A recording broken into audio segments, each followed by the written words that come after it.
திமுக அரசாங்கத்துக்கும் விவசாயிகளுக்கும் என்ன பிரச்சனை? ஏன் விவசாயிகளை தொடர்ச்சியாக திமுக அரசாங்கம் ஓட ஓட விரட்டி அடிக்குது?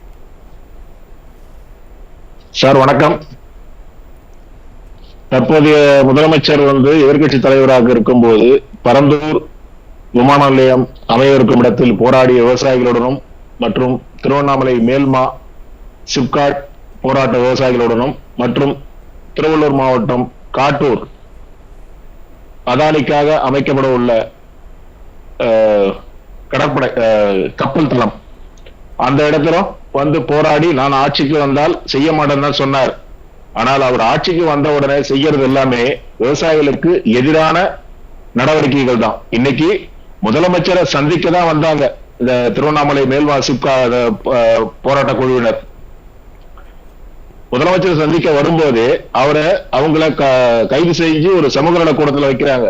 அவங்கள பார்க்க கூட ஒரு விவசாய சங்க பிரதிநிதிகளை உள்ள வரல. என்னமோ அவங்கள ஒரு தேச துரோக தீவிரவாதிகள் மாதிரி ஒரு ஒரு இது கட்டமைக்கிறாங்க. இல்ல அப்படி இல்லன்றாரு ஜிஎஸ் மோகன். அப்படி இல்ல எங்கவும் கட்டமைக்கப்படலன்ற விவசாயிகளுடைய போராட்டத்தை இரும்பு கரம் கொண்டுலாம் அடக்கலாம். உங்களோட பேச்சுவார்த்தை நடத்துறோன்றார். அப்படிப்பட்ட சூழல் இருக்குதா? அப்ப சரி சார், பேச்சுவார்த்தைனா முந்தா நாள் திருவண்ணாமலை மாவட்ட காவல் கண்காணிப்பாளர் உங்களை நானு முதலமைச்சர் கிட்ட அழைச்சும் போய் நான் பேச வைக்கிறேன்னு சொல்றாரு. இன்னைக்கு ஏன் அவங்கள சென்னைக்குள்ளவே நுழைய விடாம சென்னைக்குள்ள நுழைஞ்ச உடனே கைது செஞ்சு ஒரு சமூக நல கூடத்துல வைக்க வேண்டிய அவசியம் என்ன? இப்போ வைக்கப்பட்டிருக்கிறாங்களா விவசாயிகள்? காலையில வச்சிருக்காங்களே. இல்ல போராடக்கூடிய விவசாயிகளே கிடையாது, அவங்க வெளியூர்காரங்கன்றாரே அமைச்சர் ஏவா வேலு. அதுதான் சார் அவர் இதே விவசாயிகள் மேல குண்டாஸ் போடும் போதும் அவர் சொன்னது என்னடான்னா, இவங்க யாருமே விவசாயிகள் கிடையாது, இவங்க வெளியிலிருந்து போராடினவங்க தான் சொன்னார். இதே அவர் ஆக்கிரமிச்சு வச்சிருக்க 500க்கும் மேற்பட்ட ஏக்கர் நிலத்தை சிப்காட்டுக்கு தானமா கொடுக்கலாம் அவரு. இல்ல இப்போ விவசாயிகள் மேல போட்டிருக்க இந்த குண்டாஸ் இருக்கு இல்லையா, அது திரும்ப பெறப்பட்டிருக்குது. இருந்தாலும் தமிழ்நாடு அரசாங்கம் திமுகவினுடைய இந்த செயல்பாடுகளை விவசாயிகள் எப்படி பாக்குறாங்க? அது எப்படி ரியாக்டா மாறி இருக்குது? அதனுடைய ரியாக்ஷன் என்ன? ஒட்டு மொத்தமா விவசாயிகளுக்கு எதிரான செயல்பாடுகள் தான் தற்போதைய திராவிட முன்னேற்ற கழக அரசின் செயல்பாடுகள். இதுல எந்த ஒரு மாற்றமும் கிடையாது. இப்ப நேத்து கூட பச்சை துண்டு போட்டுக்கிறதா ஒரு வேளாண்மை நிதிநிலை அறிக்கையை வாசிச்சார் மாண்புமிகு வேளாண் துறை அமைச்சர். ஆனால் அவர் சொல்லியிருக்கிற திட்டங்கள் செயல்பாட்டுக்கு வருமானது இனி அதற்கான நிதி உதவி, அதுக்கான நிதி ஆதாரம் எல்லாத்தையும் பார்த்தாதான் தெரியும்.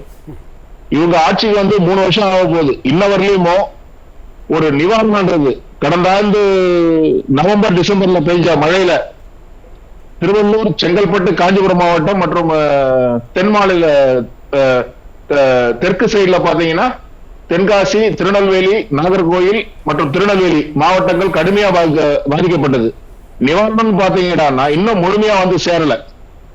ஒவ்வொரு நிர்வாக காரணங்கள் தான் சொல்லிட்டு இருக்காங்க. இல்ல நீ திமுக ஆட்சிக்கு வந்ததுல இருந்து விவசாயிகளுக்கு எதிரான செயல்பாடுகளோடு தான் களம் இறங்குதுன்ற மாதிரி சொல்றீங்களே, அதான் உண்மையா? ஆமா சார், இன்னைக்கு நீங்க நேரடியாக களத்துல நீங்க விவசாயிகிட்ட போய் கேட்டீங்கன்னா விவசாயியோட மனக்குறை தான் சார். என்ன காரணம்? திமுகவினுடைய ஒரு எதிர்கட்சியாக இருக்கிறப்போ திமுகவினுடைய செயல்பாடு விவசாயிகளோட சேர்ந்து போராடி இருக்கிறாங்க. இன்னைக்கு விவசாயிகளுடைய விரோத போக்கா செயல்படுறதுக்கான அவசியம் எங்க இருந்துச்சு? அதாவது 8 வழிச்சாலை நாங்க வரவே விட மாட்டோம், 1 அடி நிலம் கூட நாங்க எடுக்க விட மாட்டோம்னு சொன்னவங்க தான் இன்னைக்கு இருக்கிற ஆளுங்கட்சி இதே பொதுப்பணித்துறை அமைச்சர் ஏவா வேலு மற்றும் தமிழக முதல்வர்.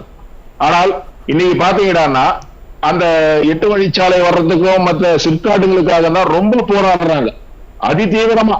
அதுவும் விவசாயிகள் ஒன்று கூடக்கூடாது, ஒன்று கூடினாங்கன்னா ஏதாவது இவங்களுக்கு ஒரு எதிர்ப்பாலை வருமோன்ற ஒரு இதுக்காக பரந்தூர்ல போராடுறவங்களை ஒரு தனி தீவு மாதிரி ஆக்கி வச்சிருக்காங்க. அதேதான் மேல்மா சிப்காட். எங்கேயுமே விவசாயிகள் ஒண்ணு கூடக்கூடாது. இல்ல தங்களுக்கு வேண்டப்பட்ட வழக்குகள்லாம் போடுறாங்களா? ஏன்னா கற்பழிப்பு வழக்கு பதிவு செய்யப்படுது, கண்காணிப்பு வளையத்துக்குள்ள பரந்தூர் இருக்குது. அப்படின்றப்போ விவசாயிகளை ஒடுக்கணுன்றதுக்காக எந்த எல்லைக்கு கூட போகிறதுக்கு திமுக தயாரா இருக்குதா? கண்டிப்பா. அதாவது விவசாயிகள் அந்த போராட்டத்துக்கு ஆதரவு தெரிவிச்சு மாநில தலைவர்களாக இருக்கிற பி ஆர் பாண்டியன் ஐயா போனா கூட அவரை வந்து அங்க போக விடாம 2-3 காவல் துணை கண்காணிப்பாளர்கள் காவல் கண்காணிப்பாளர்களை போட்டு அப்படியே அவங்கள லாக் பண்றாங்க. இவங்க போய் அவங்கள வந்து மீட் பண்ணக்கூடாதுன்ட்டு. அப்ப என்ன நடக்குது?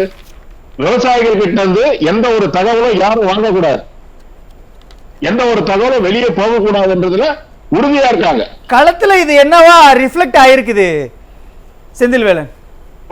முழுக்க எதிர்ப்பு தான் சார். அரசுக்கு எதிரான நிலையில்தான் விவசாயிகள் ஒட்டுமொத்தமா இருக்காங்க. சரி, அப்படின்னு பார்த்தா கூட பரந்தூர்ல இருக்கக்கூடிய விவசாயிகளுக்கோ அல்லது செய்யூர்ல இருக்கக்கூடிய விவசாயிகளுக்கோ எதிரான ஒரு நிலைப்பாட்டை திமுக எடுக்குதுன்னா தமிழ்நாட்டில் இருக்கக்கூடிய மற்ற மாவட்டத்தினுடைய விவசாயிகள் அது கூட சேர மாட்டேன்றாங்களே.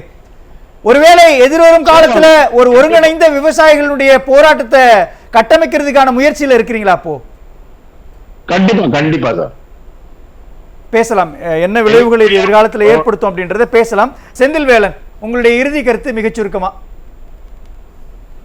இன்னைக்கு வந்து விவசாயிகள் போராட்டத்துக்கு முதற் காரணமும் நில ஒருங்கிணைப்பு சட்டம் 2023 தமிழ்நாடு அரசால் இயற்றப்பட்ட சட்டம். அதனாலதான் இன்னைக்கு எல்லா இடத்துலயும் சிப்காட்டுக்காகவும் மற்ற இதர அரசு திட்டங்களுக்காகவும் கையகப்படுத்துறாங்க. ஐயா வழக்கறிஞர் ஐயா சொன்னாங்க, போராடுறவங்கல ஒரு சிலர் வந்து சில சமூக விரோதிகள்ன்றாங்க. அதாவது போராட்டம் எடுத்துனாவே அவன் விவசாயியா இருந்தாலும் சரி யாரா இருந்தாலும் சரி அவனுக்கு அடையாளம் குத்துறது வந்து சமூக விரோதி தான். அந்த சமூக விரோதிகள் தேர்தலில் என்ன முடிவை திமுக கொடுப்பாங்க அப்படின்றதையும் நம்ம பார்க்கலாம். நன்றி நிகழ்ச்சியில் பங்கேற்க.